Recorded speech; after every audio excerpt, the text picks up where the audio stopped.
Hi guys, welcome back to another video. In today's video we're going to have some Division 19 ranked online gameplay, and as you can see on screen now in the top left, my record after this fight is 66 wins out of 87 games played, so 21 losses. Obviously some of those losses will be like disconnects and various bugs like the game not starting, but overall I think that's a pretty solid record. And this fight here is a very high level fight. We're facing an opponent who at the time was well into the top 100. I think probably around 50th in the world at this point. I'm not too sure because after this fight I went on to the top 100 and I tried to use my opponents like points as like a basis for where they would have been, and it was around the 50th mark I believe. So yeah, my opponent is very skilled, and as you see my opponent picks Valentina Shevchenko and I'm picking Nunes, and you can see from my opponent's banner that he's been in Division 20 across I think all the seasons. So my opponent's beat me twice before, and as you can see my opponent's skill points are very high, and this was my first game of the day. Haven't been playing UFC much, and I just wanted to get on to see the new Venom fight kits.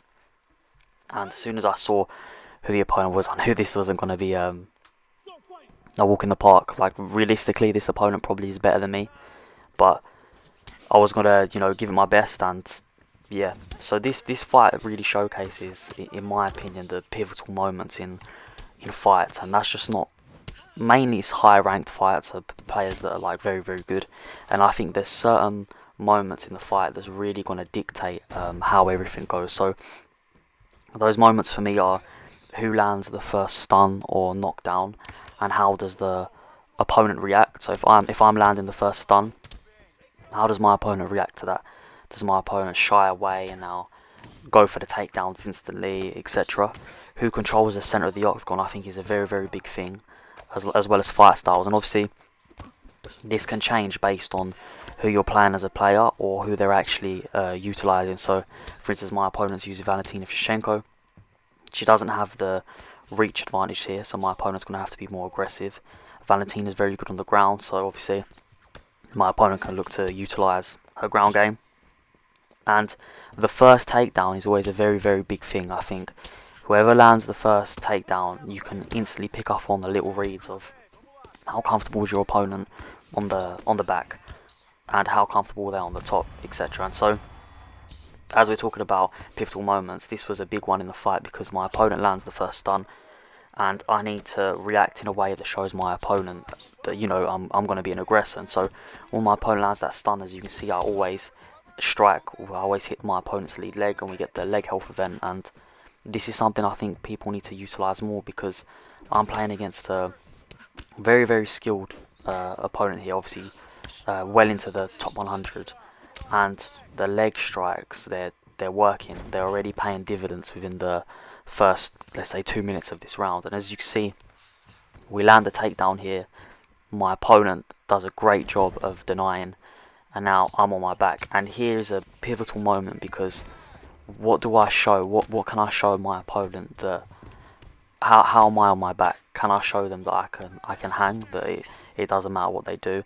And I'm looking to find little patterns. And so what I've noticed is that my opponent will fake one side, try go another, fake one side, try go another, and if you deny it, then they'll just go straight away with that first transition. So that's something I picked up on. I also noticed that my opponent, when he's posturing up from the half guard position, they don't strike. They want me to move my head in order for the stamina advantage to go to them, and then they'll go straight to side control. So that's another thing I picked up on. And I noticed that when I go into half guard, my opponent blocks with the right arm. So I need to be throwing the right hook, and that's what I do here. And then my opponent ends up reversing it. But it's just these little small reads, and that can really it boosted my confidence that I already noticed this many things within the first round. Because when you're fighting these very skilled opponents, you need to make these reads as soon as possible. And round one is normally my slowest round, but obviously we got stunned, but we also got a leg health event.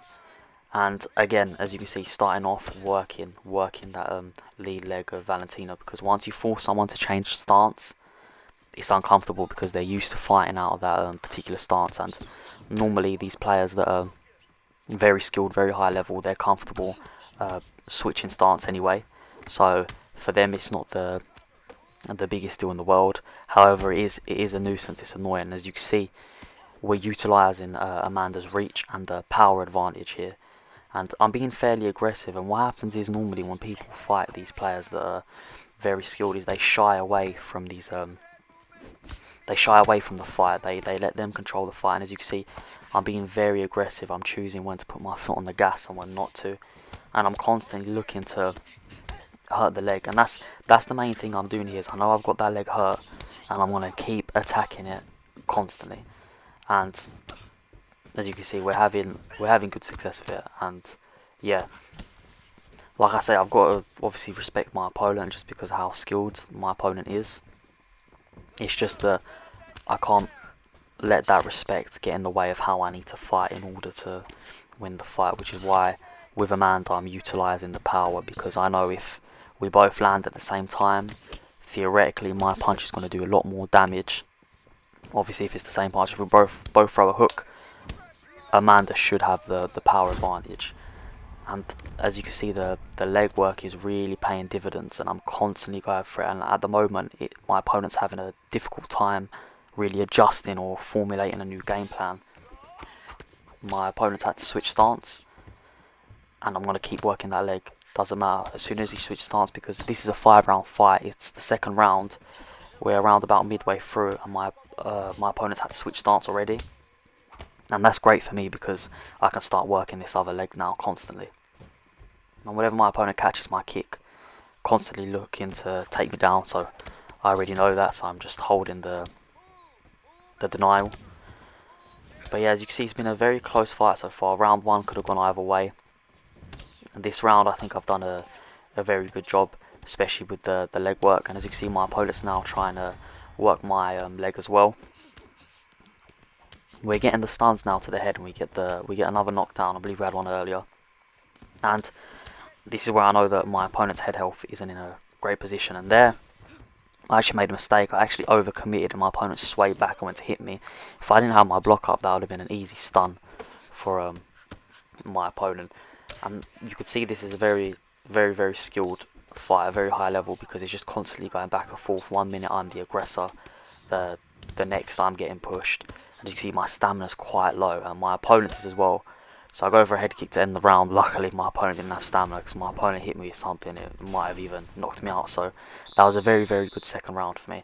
And I know coming out into this round, my opponent's going to look to take me down, because on the feet, as you can see, changed stance straight away, because that the right leg of Valentina is absolutely damaged. Not to mention that my opponent's head health's in an awful position as well. And you can see we're getting these stuns easier and easier now. My opponent is now forced to adapt. As soon as my opponent switches stance, you see I went to attack that leg straight away, because I wanted to remind my opponent that, okay, I know that's the leg that's really hurt. If you're going to switch, I'm going to look to capitalise. My opponent's also ducking quite a bit, because I normally lead with the jab. That's something I've noticed. So I try to not lead with it as much.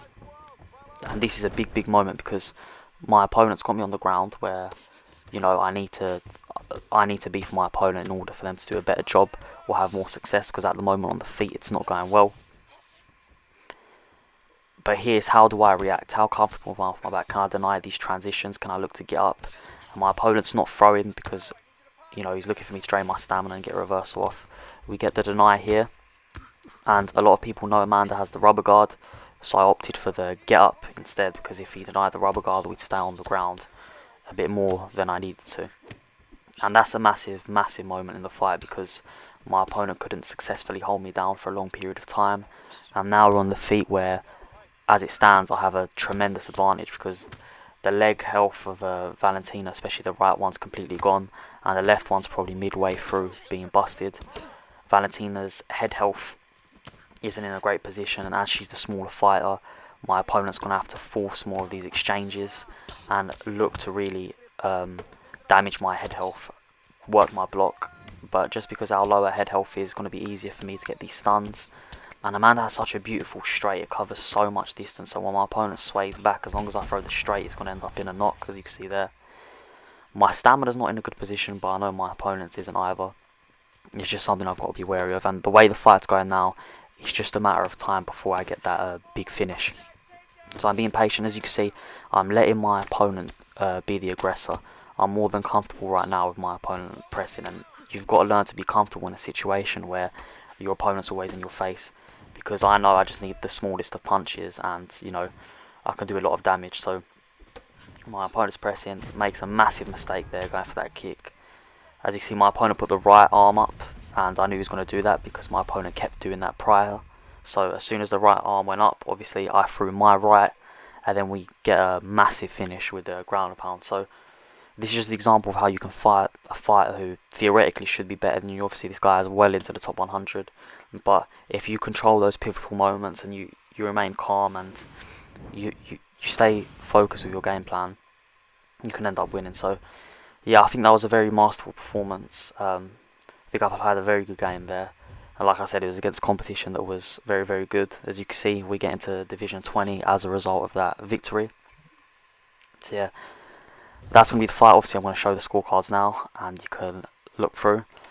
Thank you for all the support on the videos. It's very much appreciated. If you have any video ideas or fighters you want to see me use, let me know in the comments below.